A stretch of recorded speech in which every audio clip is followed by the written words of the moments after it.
Octobre Rose, c'est un mois de sensibilisation pour inciter les femmes à aller faire de la prévention. Mais pour nous, c'est aussi l'occasion de présenter le travail que font les associations à nos côtés pour accompagner les patientes dans cette maladie. Donc aujourd'hui, nous avons le plaisir d'accueillir une association qui n'est pas monégasque, mais qui tourne dans l'ensemble des établissements de France.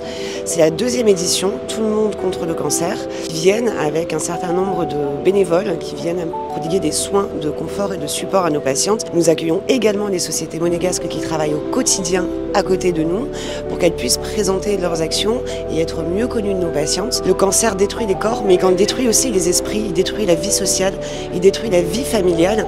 Et c'est pour ça qu'on essaye au CHPG d'avoir une approche globale de cette pathologie. Nous avons plein de nouveaux projets justement en nous appuyant sur les associations et la vie et de la société civile. Alors on cherche des partenaires dans la restauration, on cherche des partenaires dans le sport, on cherche des partenaires pour animer des groupes de marche pour que nos patientes puissent se retrouver entre elles. Elles vont pouvoir échanger sur leurs problèmes, échanger sur leurs solutions, mais aussi penser à autre chose. Et c'est ça qui est important. Tout le monde contre le cancer, c'est une association qui existe depuis 20 ans et notre philosophie, c'est tant qu'il y a de la joie, il y a de la vie. Aujourd'hui, on est là avec un projet qui s'appelle l'Échappée Rose. Donc on vient avec un camion qui est réaménagé en institut de bien-être itinérant. Ça va être des massages, mise en beauté, manucure et ça leur permet de s'échapper le temps d'un instant de la maladie. Pour les soignants, on offre aujourd'hui des soins de réflexologie palmaire, plantaire, pour permettre aussi aux soignants de prendre soin d'eux, pour mieux prendre soin des patients qu'ils accompagnent par la suite. L'association, de manière générale, accompagne 180 hôpitaux à travers des événements festifs, de retrouver aussi leur féminité pour certaines femmes ou apprendre à redessiner leur ligne de sourcils si elles ont perdu leurs sourcils. Donc on vient répondre aussi à un besoin sur les questions liées aux effets secondaires des traitements. Alors Écoute Cancer et Confort, c'est une association qui existe depuis 33 ans. Donc en fait, nous offrons des soins de support gratuits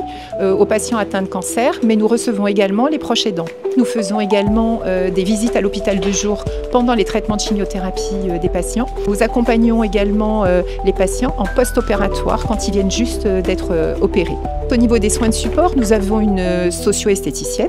On a également une psychologue, une naturopathe. Nous faisons de la méditation pleine conscience, également des activités physiques adaptées comme le pilate, la gymnastique douce. Et nous avons également un partenariat avec la Société nautique de Monaco pour faire de l'aviron santé. Notre association JATALV, qui signifie jusqu'au terme accompagner la vie, a pour ambition d'accompagner les personnes qui sont soit malades, soit en fin de vie. Et nous intervenons dans plusieurs structures du centre hospitalier Princesse Grasse, à l'USP, à l'unité de soins palliatifs.